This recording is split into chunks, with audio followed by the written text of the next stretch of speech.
Critical thinking क्या है?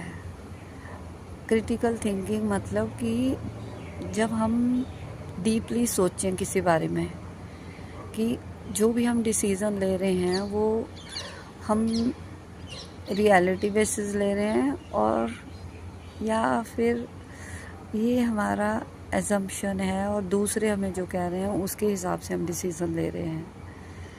तो जो भी हमारे डिसीज़न है वो हमें बहुत सोच समझ कर लेने चाहिए। पहली बात तो थिंकिंग क्या है? थिंकिंग एक सोच है कि और सोच क्या है? हमारा माइंड है। माइंड में क्या है? लैंग्वेज है और कंडीशनिंग है हमारी। जैसे जिस तरह के माहौल से हम आए हैं वैसी हमारी कंडीशनिंग हो गई है। अगर हम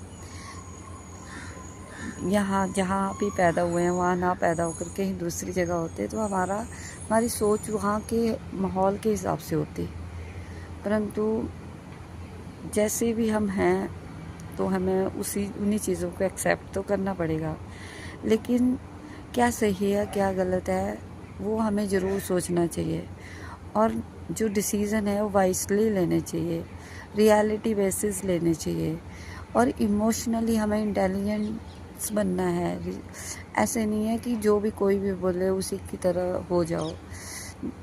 जो समझदार लोग होते हैं वो उन्हें पता है क्या सही है क्या गलत है, क्योंकि आज के इस टाइम में अगर हम उन लोगों से पूछें जो खुद ही एक्सपर्ट नहीं है उस पर्टिकुलर फील्ड के तो अपने एक्सपीरियंस से बताएंगे और ज़रूरी नहीं है जो वो कह रहे हैं वही सच होगा।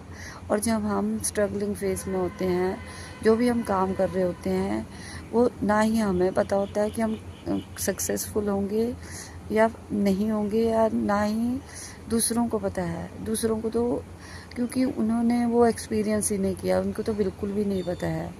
तो अगर छोटे छोटे अगर रिस्क ले रहे हैं और हम समझ रहे हैं कि जो हम काम कर रहे हैं क्यों कर रहे हैं तो वो हमें लेने चाहिए, ना कि दूसरों के हिसाब से हमें खुद को बदल देना चाहिए।